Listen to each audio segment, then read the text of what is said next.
Um, you've been here before, you know the drill. I am Hannah. I am one of the staff members at the housing department who has been working very closely on the development and the management of our NOFA.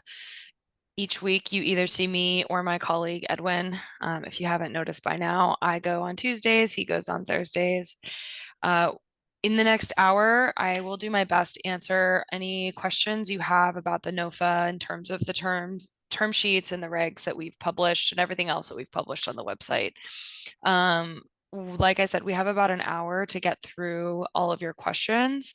So usually I ask people to introduce themselves and talk about the project that they're applying for, but I realize that cuts into your time of asking questions. So I'm going to skip that today and I'm going to go on my screen. I don't like to do the raising hands function because that can get chaotic. I usually do my best to go from left to right, up top to down. So if you have your camera on, you're going to get called on more soon. So there's a tip. All right, so why don't we just get started? Also to note, all of these conversations are recorded and they're posted on our website and you can access them. And finally, we have published 4 sets of Q&A based on what we've gotten in our inbox and through the UNOFA platform. So if you have a question, please look there before you ask your question via email or watch some of the recordings from these meetings. Okay, Monica Mejia, welcome back. Hi, thanks for your help again. So a question about the all preservation fund part of things combined with operating systems. I'm working on some rehabs and I have projects that have not yet. So the knack has been coming out to our buildings. We've had 3 buildings where the knack has already come. But I'm working on a project where the knack has not yet come. And I'm trying to figure out how to push that into that pool. We have about 20 days to apply. So should I rush and get my own cast? But I usually, when your knack comes, it creates a whole different scope. So have you guys talked about how you're gonna, I know you're gonna do more knack reviews, because we have a lot of existing buildings with LAHD funding, and I think the knacks are coming through, but how does the knack work combined with ULA? That's a great question. And I'm repeating the question back to our recording so it captures. The question is, how does the NAC work as it relates to ULA? So we do have accessibility. So in order to get past threshold, you can see what the threshold requirements are as far as documents go in the regs and then by program. We're requiring that there be a accessibility plan in there for the preservation projects and that the percentages are actually less than what they are for TCAC, as you probably read. Finally, the enhanced accessibility plan, you get additional points for that. We don't talk about the NAC in order to receive funding. However, that probably will definitely play a role on the construction side. So I will get you more details about that. In order to get through the door, we are expecting the accessibility plan and then for additional points, the EAP. I'll keep looking. I may have a follow-up, but thank you. Okay. Elijah? Yeah, it was a quick question. I was wondering if we already have our own personal REO schedule, do we have to fill out the LAHD's REO schedule that they have for their form? Okay. Yes. All right. Thank you. Jacqueline Figueroa? Hi, good afternoon. This might be like a project-specific question, but maybe you can help. We have a project that we'd like to submit for the multifamily funding, new construction. The project has Triple H, and it also received ULA monies from the last round. When you say multifamily, are you talking about multifamily pooled sources or multifamily ULA? ULA. Okay. And so our question is, can we apply to receive 30%? Like, I guess, are we only allowed to request the balance of the 30% of the ULA monies that we already have from the last round? So our loan limits for both the multifamily new construction programs and ULA new construction program is up to 30% of the total development cost, regardless of what your other sources are. So you can submit to us your proposal with the existing sources. But if your question is, are we going to award you, even though we've already awarded you ULA on a separate occasion as well as HHH, the answer is I don't know. Maybe, maybe not. We don't have a requirement that says we won't, but we'll have to look at the deal and see what the other sources are. So submit your application and we'll go from there. Okay, thank you. Mehrad, sorry if I pronounced that wrong. You're on mute.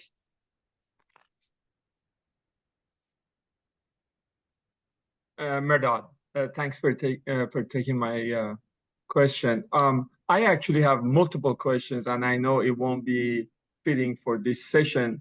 So my very first question is, if I have multiple questions, what's the best way to get those answered? Yeah, so there's an email address on our website, and my colleague Adam just posted the website link in the chat. So the first link that says Homes for housing.lacity.gov, ULA Homes for LA NOFA. If you click on that, you'll see a box that says contact us, and there's an email in that contact us box. We're doing our best to keep up with questions and answering them. And essentially what we do is we get those questions through the email, and then we post and publish answers on the website every Thursday. So if you have a lot of questions, that's the best way to do it. I can also answer some questions. I try my best to give everyone an opportunity to ask at least one question, and then we go back around and see if we can get everyone a second opportunity to do that in these meetings. That sounds good. So let me ask you my first question.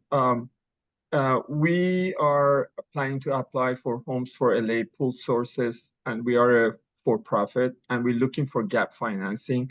We already have RTI, and it's already shovel ready. We already have paid for all the permits. In our case, how do we present our architectural set? Is it the full set? What's the best way to move forward? Yeah, so I guess you would be applying for pooled sources new construction funding. Okay. Yes. So you're saying you have a portion of your architectural design plans completed, but not everything? We basically have all the entitlement. Everything is ready. We really are just looking for financing to start the project. Start construction. Construction, yes. I mean, the application requirements are in the regulations and on the term sheets, which are on the website. Is there a specific part of? Well, when I looked at the application, it looks like it is geared more toward projects that they are anticipating acquisition and then plans and all this. In our case, we have done everything. We have the architectural set. So when it comes to architectural review, do we, for example, submit the full architectural set for review, or is it just specific things that the plan that you're looking for? If you believe everything is completed, I would upload everything onto the NOFA portal. Can I ask just one quick other question? Or I want to get to other people, but I'll come back to you. Sure. Thank you. Anna Kobara. Hey, good afternoon. Thank you guys for answering some questions. We have a question about the appraisal. So there's the as-is appraisal amount and also the as-built appraisal amount. We just want to confirm that only the as-is appraisal amount has to be dated within 180 days of the execution of the purchase and sale contract. Can you do me a favor? Can you double check the Q&A and see if this was asked in one of the last four? And if you have already done that, I'm gonna have to come back to you. Let me check quickly while I'm on the call, and I'll chat. Okay. And if that question hasn't been answered, we'll come back to that one. Okay. Okay. Thanks. Andrew Yick. there. We haven't identified a GC yet. So there's one question in the application where it asks for the last 5 projects completed by the GC. How do I complete that section of the application if we don't have a GC yet? I believe it's a write-in, a narrative response. You can state what you just said to me. Okay, so it'll allow me to proceed or save and proceed to the next page then. Yes, Okay, perfect. Thank you. you're welcome. Shant Samuelian. Yes, Shant. Shant, So, sorry. no problem. So, is the 25 points for the TCAC scoring a scale, or is it 0 points if you just don't meet it, 25 if you meet it? Which criterion are you talking about? The first two, the new construction ones, pooled source, multifamily, and ULA new construction, I think. Okay. That's the top one. So you're talking about, so you're So, talking about the projected self-score, or are you just, yeah, the TCAC, it has 25 points. It's like oh, extra. I see, I Yeah. see. Yes. So we are going to be scoring it based on the competitiveness of the actual TCAC and SIDLAC score. From last round, right? Or Mhm. technically, is it going to be the September round or it's going to be the May round? We haven't specified that at this time. I would go with whatever's most recent. Okay. And it's a scale, like 0 to 25, or could you score 0 and if you meet the funding requirements, you get 25. And if you don't, you get 0. We haven't discussed that internally in terms of whether or not there's going to be partial points. So I'm gonna have to get back to you on that No one. problem. Thank you. So for the purposes of this call and recording, the question was, will the TCAC SIDLAC scoring competitiveness be all or nothing, or will there be partial points? Thank you, Shant. Stephen Clark. Yeah, I had a question on if we're submitting a 9% or we want to submit a 9% application, do we have to select a set aside or will the housing department provide a support letter for a geographic region? It will probably function the same way it did under the Affordable Housing Managed Pipeline if you've applied for funds under that previously, have you? Yes. So I'm gonna tentatively say it will function the same way. And I will confirm on that. So again, just for recording purposes, the question was, will we issue a letter for 9% deals for the geographic pool? I'll get back to you on that. Thanks, Stephen. Corey Slavin.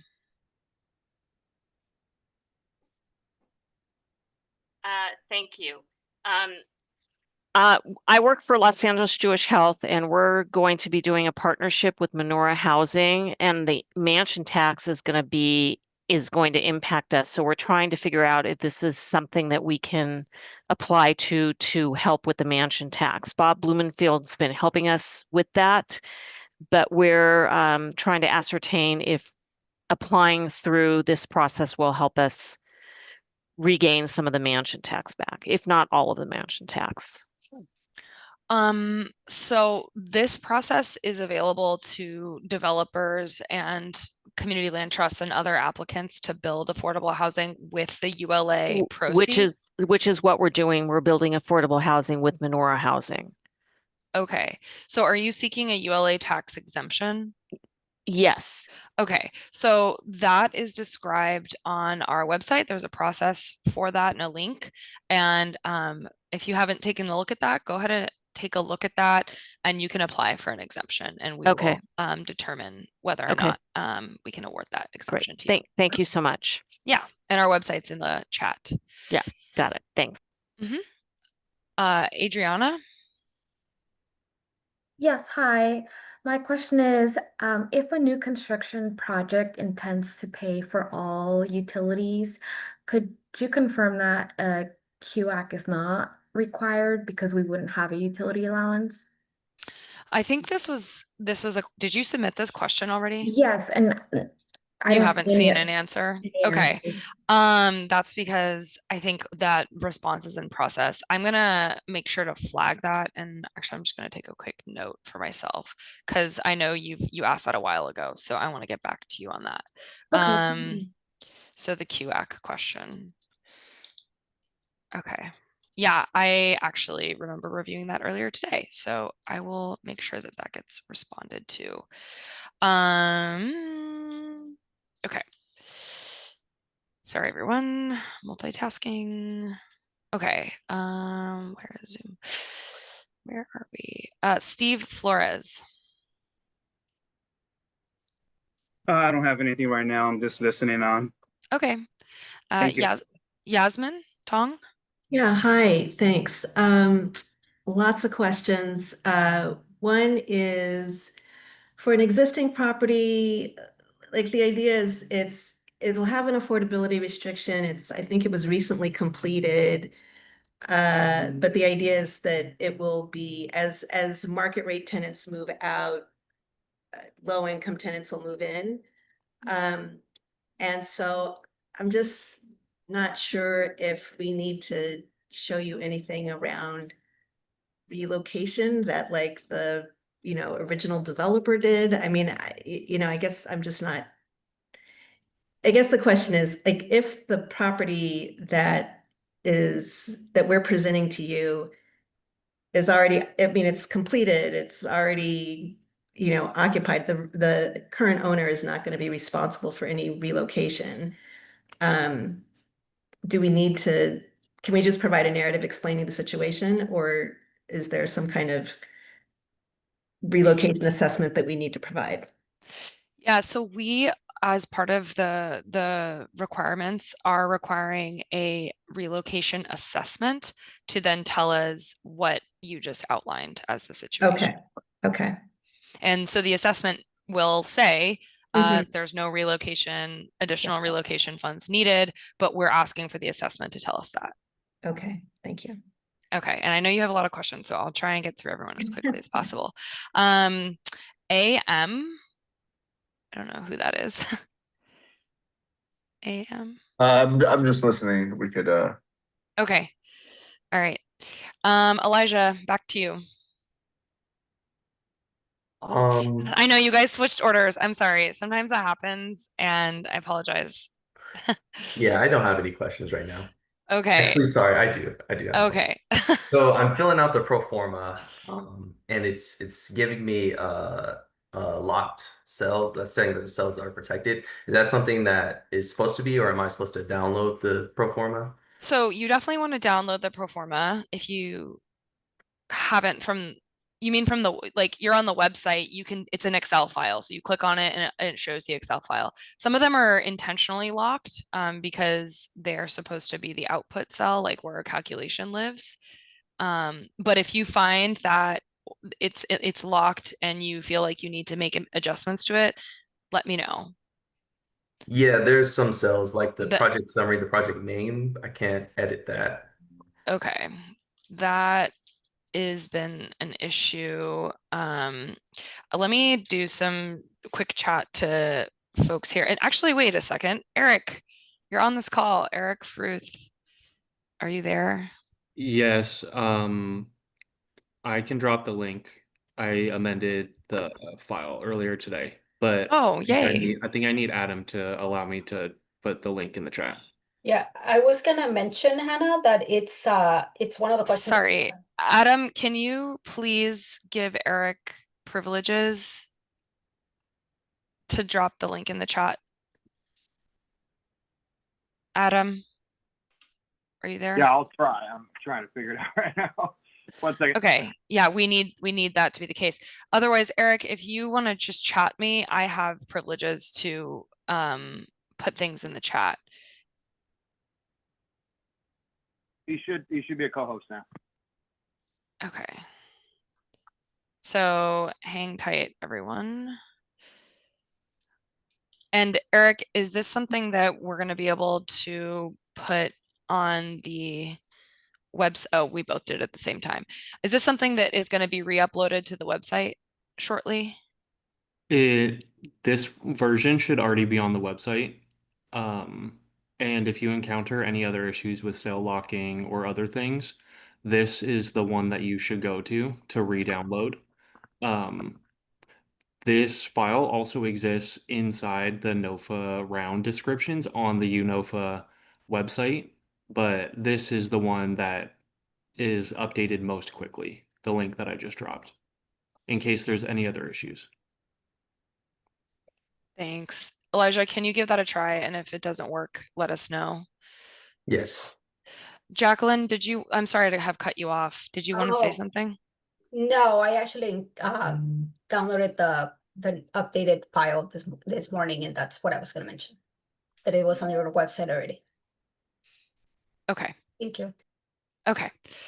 Great. All right. Met. Yes. Mehrad. Yeah, Monica, you're Thanks. next. Thanks. I know you're excited. Yeah. Part of the entitlement when we were getting the RTI, we have 10% of the units for ELI, which is at 30% AMI. When we apply for this round of funding, I know that we have to do 80% AMI, 100% units. How would that covenant, how do we present that?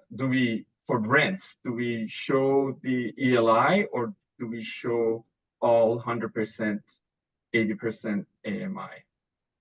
We want to see the whole mix of units, all of them. But in our case, it would just work against us because we already have an existing covenant at the 10% of the units are actually ELI, which is at 30% AMI. We prefer, when we're applying for this round, if it's possible, to convert all the units to 80% affordability. Is that possibility? I think then you would need to go through the covenant amendment process if you wanted to change those units, which is going to be through our land use unit. And I can connect you to them. Actually, I can reach out to my colleague over there right now. If you give me a second, I can probably get back to you on this call. Besides what you're going to help me, my question is, how do we do the pro forma applying? Do we show 100% rent on 80% AMI, or we still show 90% of the unit? You would show whatever it is that the building currently is at, and then you would let us know, and you can upload this in a miscellaneous document, in a Word document, that you're applying for a covenant amendment. Thank you. Monica, you're up. Hi, thanks. Just to kind of follow up on the same question as before on the ACK rehab pool, alt ACK rehab pool. I think so. The threshold requirements are to identify a CASP and to sign a piece of paper. But the piece of paper promises to hire a CASP and do all this accessibility work. When I'm kind of confused by that because LHD has already come to some of our buildings with their own NAC. And it was an intensive process because we went through it already on 3 buildings. And I have one more building, which when the NAC is gonna come. So all of the work that's coming from the NAC is not part of the ULA thing, right? Yeah, so if you can state that, sorry, I was distracted by now people are raising their hands, just so everyone knows I have a specific order. Sorry to be a stickler. I need to check with our ACHP team. I don't know the answer to your question. I think that if there's been a lot of work done already, like that should be noted through and as part of your application, if you can put that in the notes section. I don't want to make you have to go through the accessibility check twice if the building has already gone through that. But I don't know the accessibility requirements, frankly, well enough to be able to answer your question directly. Okay, thank you. I'm sorry. Okay, Anna Kabara. Yeah, just back to my initial question. I checked the Q&As and it was not answered. So okay. So the question was, you wanted to know if the as Can you restate your question? As built? Yeah. So there's the as is appraisal amount and the as built appraisal. And I just want to confirm that only the as is appraisal amount needs to be dated within 180 days of the executed purchase and sale agreement. Is that what are the regs silent on that? Is that why you're asking, or you're just verifying? It's unclear. Okay. And I think if you haven't already asked this question, then I'll make sure it gets answered because I don't know the answer offhand. Okay. Should I submit it via email? Yes. Okay. Okay. Andrew, Yick. Actually, I have no more questions. Actually, Andrew, so I'm. Oh, there's two Andrew Yicks, but Oh, Michelle, you're calling in from my line? Sorry, it's fine. Okay. I'm Andrew's consultant, so I'd like to ask questions. Michelle Coulter from CHPC. So on section 7.7, where it talks about the additional 10% of units for 3-bedroom concentration of 3 bedrooms, can I give an example and have you opine? And that example is for LIHTC family buildings, you have to have 25% of your units as large, but as 3 bedrooms. So does the additional 10% mean 10% more than 25? Like is 10% 27.5 or is 10% 35? Sorry, I have not committed. So are you talking about what the scoring section for the new construction under 7, yeah. Table? Okay. Priority population served. That's your question. Maximum points in this criterion will be awarded to projects that set aside an additional 10% of units for 10% of units in your project for 3. Okay, so that makes sense to you, obviously. Units for 3 bedrooms and or special needs and or ELI, ALI, and or seniors above, whatever is required. So it's 10% of the units in your project for one of the 4 set asides: 3 bedrooms, special needs, ALI, ELI, or seniors. So if TCAC's threshold is 25%, then you're looking for 35% of the units to be 3 bedrooms in that case.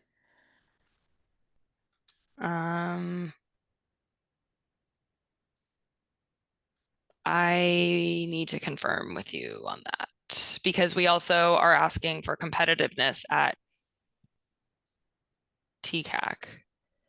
So why wouldn't it just be the same? But then we do have a desire to add additional points for the priority population. So I'm going to say tentatively yes, but I'd like to get back to you and confirm that if that's okay with you.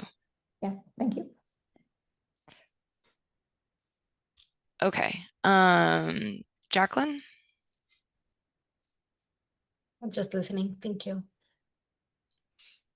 Okay. Shant. Yes.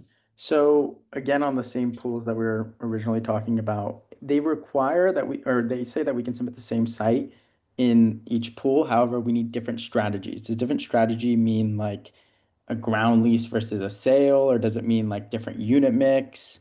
Or does it mean, can we just say costs are a little bit different because one has prevailing wage, one has, Davis Bacon plus BABA. So obviously we have to adjust cost based on that.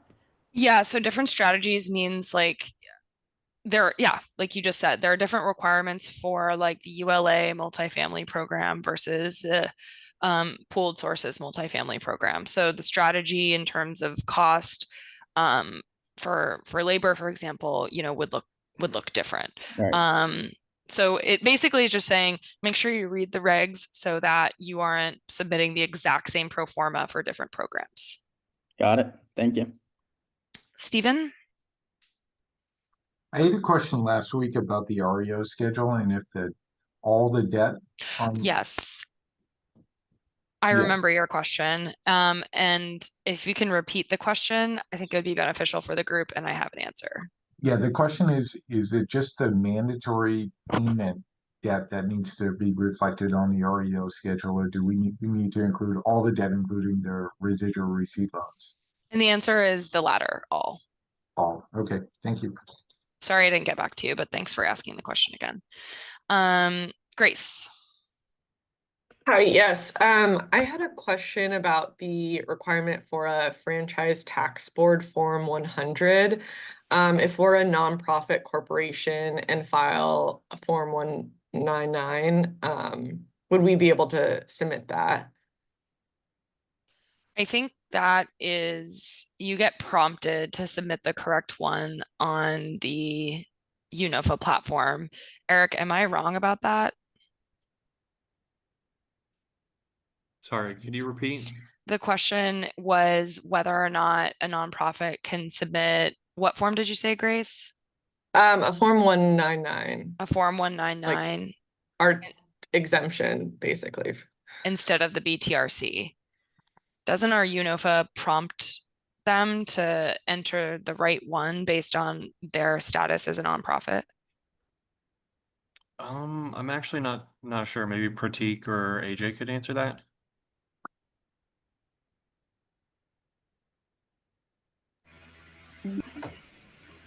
I'm sorry, Hannah. Would you Don't worry please about repeat? it. Grace, I will get back to you. The answer is probably yes. I thought that we prompted applicants on which one to upload because I don't know for sure, but the answer is probably not. So I will get back to you in a little bit on that. Okay. Okay. I don't have any other questions. Thank you.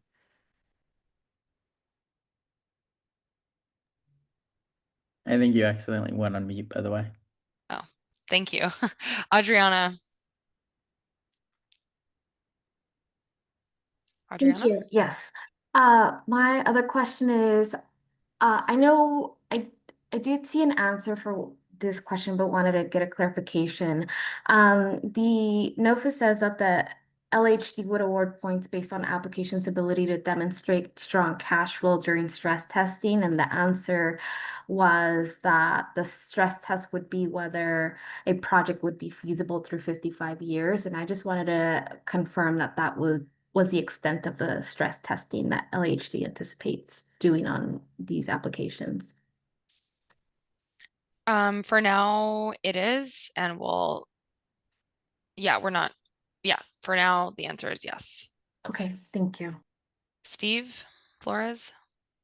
I did have one. So on the financial performa, on the summary tab, it has the affordability mix. I didn't see 120 AMI on here. Where do I categorize that as? Because I have 6 units that are 120 AMI. Is this for the alt models new construction This is program? for the operating assistance. I don't believe those units would qualify at 120 AMI. So there's a total of 16 units, and I believe 6 of them are 120 AMI, and the other ones are 50 and 80%. Mm-hmm. So I just didn't know where to, do I just leave them off and just, No, you should include them. or would I categorize them as 80?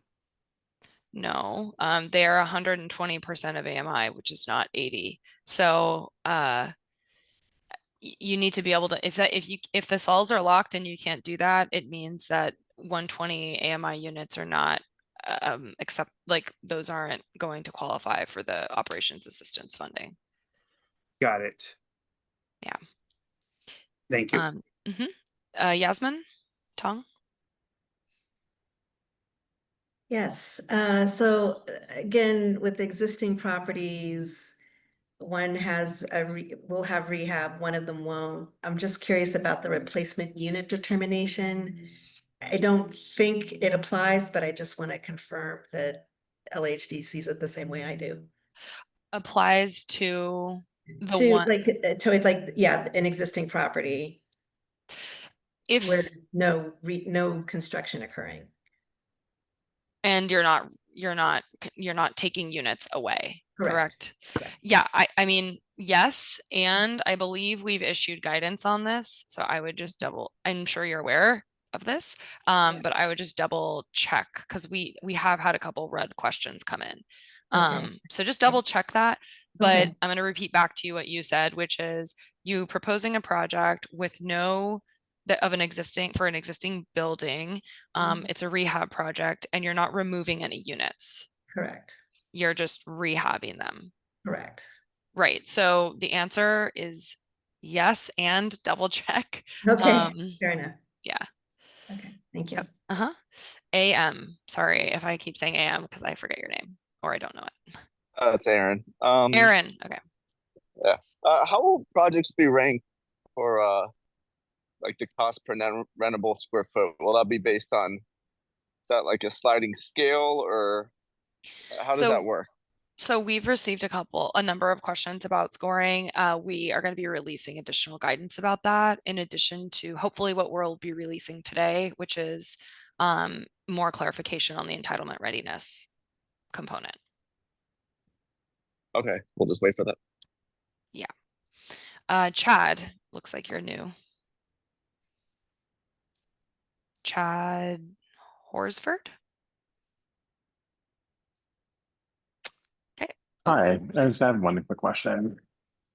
Is it intentional or unintentional outside of the alt family spot funding for projects that may have units above 80% AMI to be ineligible? Part of the alt model's new construction program allows for units up to market rate value in the project, 20% of the units.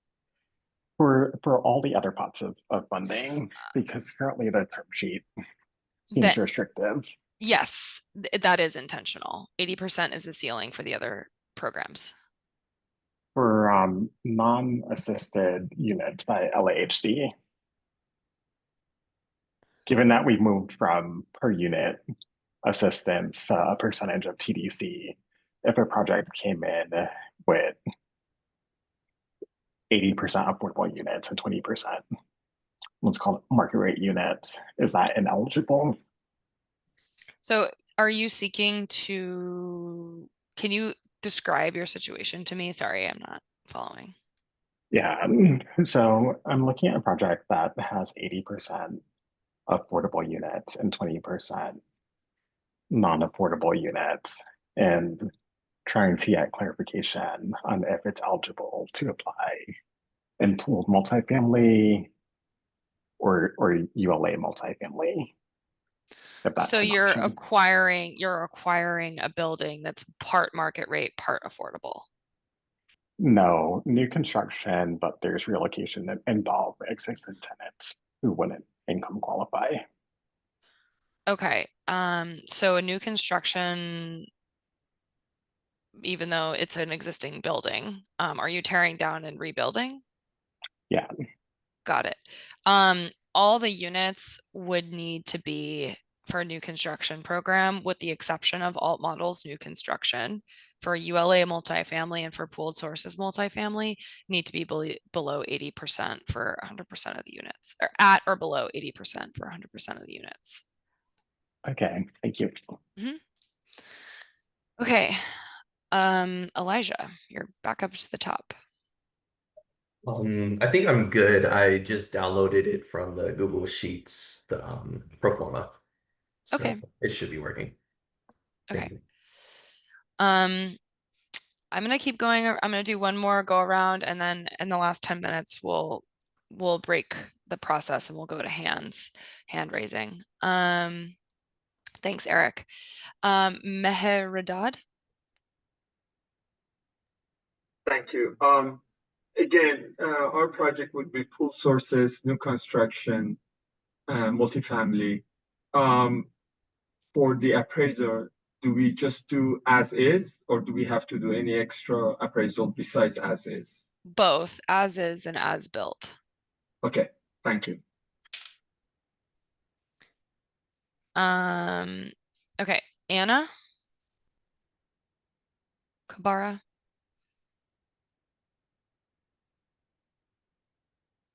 I guess you don't have any questions. Jacqueline? I don't have anything. Thank you. Andrew?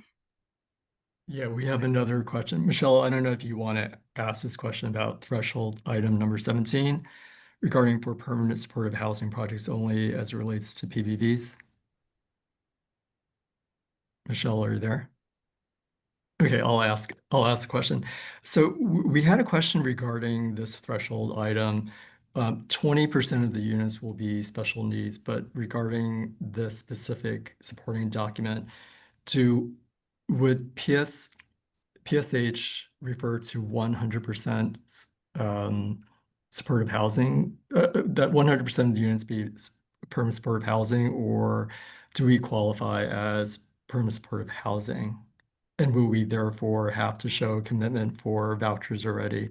Because we don't have any vouchers committed and we don't have an operating subsidy yet. So regarding this threshold item, how are you defining permanent supportive housing? Is it 100%?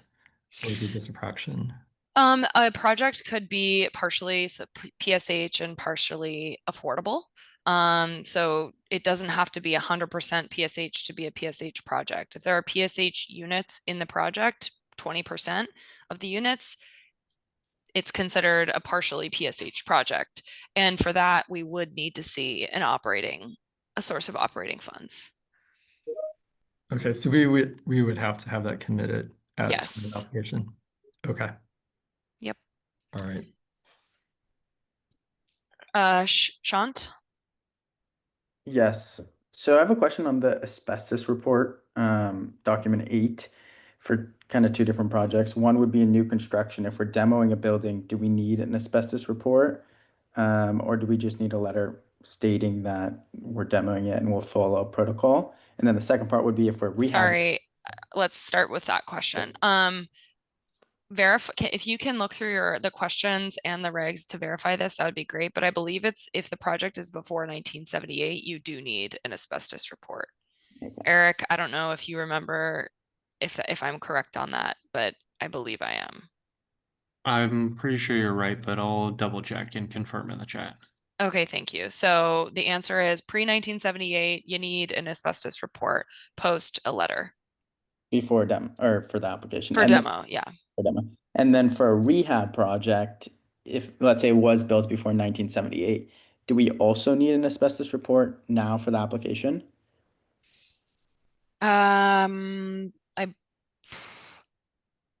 That one was think- a little tougher when I was reading it to try to. Yeah, I guess I don't know for sure. If you can follow up and ask that question via the email, Sure. or actually, yeah, via the email, that would be great. I think it depends on the type of rehab. I'm not an asbestos expert, so I don't know for sure. I'm sorry. Okay. No worries. I'll ask him. I'll email. Okay, thanks. Stephen Clark. So for a partially supportive housing project, the 14,000 per door operating cost, that only applies to those units or to the whole project? 14,000 per door. That's the minimum operating cost per door in the guidelines. Yeah, and then I think it's like what 11 something for non-PSH. I didn't see that in the guidelines. The 11 Okay. does. I believe the answer is yes, that's only going to apply to PSH So then units. okay, then in the so if it's a mixed population in the pro forma on the operating expense, that's the A.5 tab. How do you show that? Because you only have a column for residential and commercial, so you can't really show you're complying with the 14,000 per door for your partially for those supportive housing units versus the rest of the population. I need to pull up the pro forma. What cell did you say it was? On which tab? On A4? It's A5. And you're saying, So you have, yeah, I see. yeah.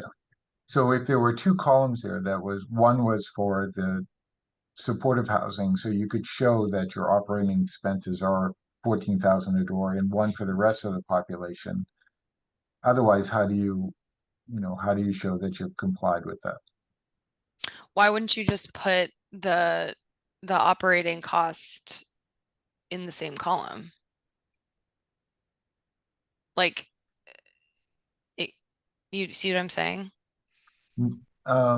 Well, it's operating expenses for the whole building, right? So it would be, either cell B47, no, I'm sorry, um, B50, B49 or B59. Mm-hmm.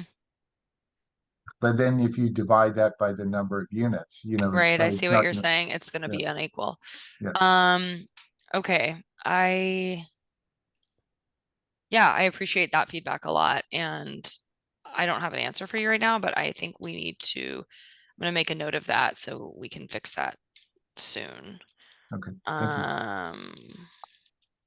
Hang on, everyone.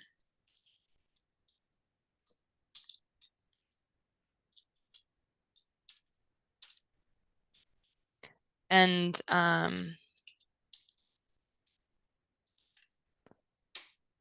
sorry, I want to really quickly, Anna, go back to your question about the as built versus as is. You said you wanted to confirm whether or not the 180 days is required for the as is, correct? It only would apply to the as is, not the as built appraised amount. Okay. Okay. Okay. All right. Thanks. Just wanted to confirm that. Okay, where did we leave off? Grace. Hi. Yeah. I guess I just wanted to follow up on the question someone else asked about the asbestos report. Because I see in the NOFA it says for new construction projects where there is complete demolition of all existing structures, the applicant may submit a letter in lieu of a lead test and or asbestos report.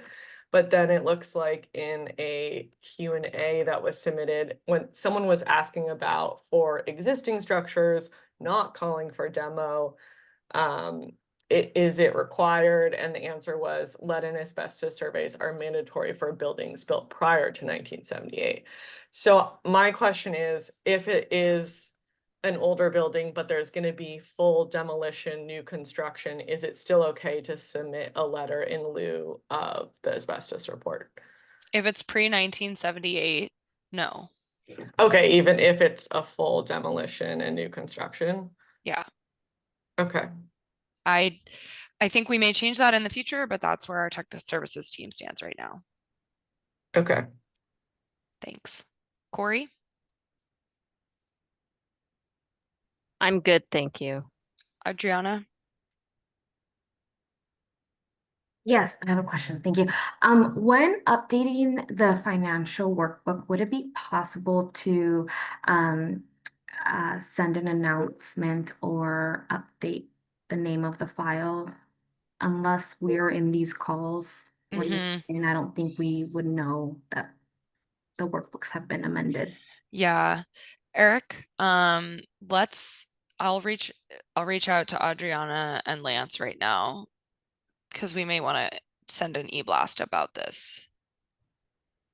Sure, and I can date the file name from now on in case it gets updated in the future. Okay. Hang on, everyone.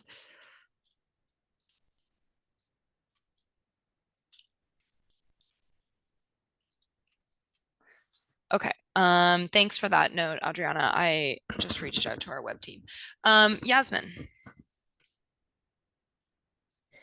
Yeah, so capital needs assessments, it looks like they're only required for preservation projects. I just want to confirm that if it's like a alt models, act rehab, that it would not require a capital needs assessment. That's right, because we are expecting those aren't just capitalization. That's not just a capitalization program because we intend those projects will likely be applying for tax credits as well. Okay. Yeah. Thank you. Aaron? Yeah, sorry. Uh, Are we gonna know about the award in time to submit for assuming we win the grant? Are we gonna know about the award in time to submit for round one of next year's DCAC applications, which happens around January?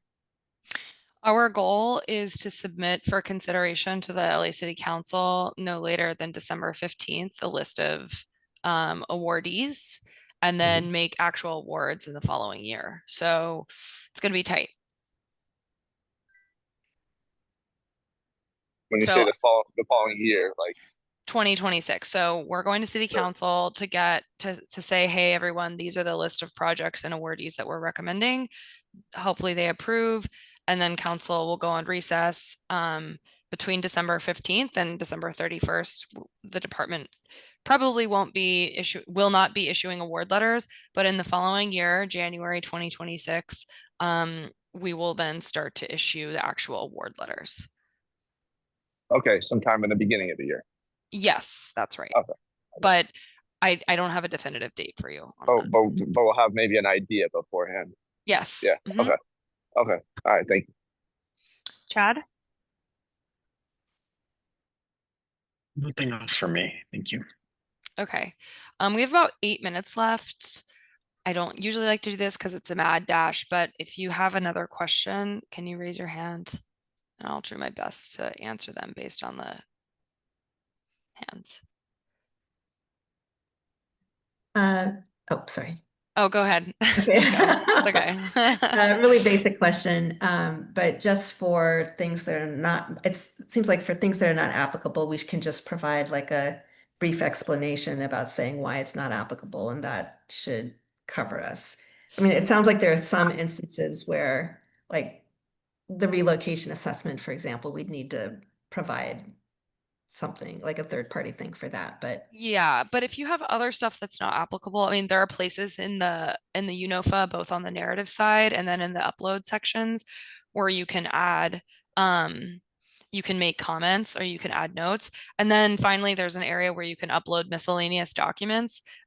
People will be looking at that. So if you want to attach like a Word document that says like, here are some things to note, like. okay, got it. Thank you. Yeah. Okay, Shant? Yes. So, question on the tenant governance. Is there a specific like guidelines you are looking for when you're looking to meet the tenant governance threshold requirement? Yeah, so tenant governance is described in the ULA guidelines, which are linked on our Homes for LA website. I'm not going to show you that right now because I'm not going to share screen and double task, but take a look at those guidelines. Also, we are contracting with a provider to issue technical assistance to folks who have never done this before. Let me get that link for you while we're here so you can, of course, my thing is not working. There we go. So I can get that link to you to sign up for that technical assistance. Perfect. Thank you. Should I put anything in the chat? Email. No, it's okay.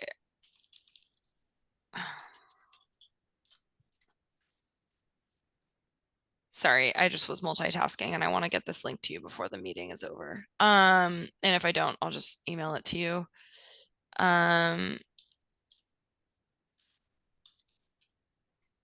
Okay. Are there any other questions? I had a follow-up question on the timeline. So Okay. if the award comes out sometime in beginning of 2026, in the application, it asks for the date of when we expect to submit for tax credits. Can we just assume we can go in the first round? Or would it be more conservative to say that we're going to apply in the second round for the 9%?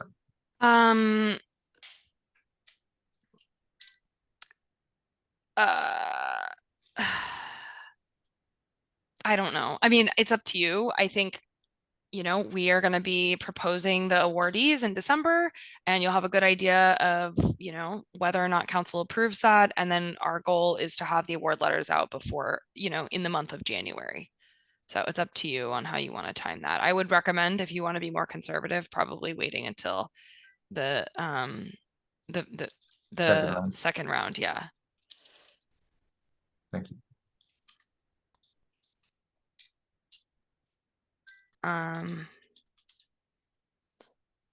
Okay, so we are finalizing the contract. Sorry, this goes back to your question, Shant. We're finalizing the contract with the capacity building folks for tenant governance. And I think we're going to announce that via email once that's been completed. And so you will be made aware of it. Okay, perfect. And this is a firm that you guys are contracting with? Mm-hmm. And can we just use them as well? I don't know the answer to that question.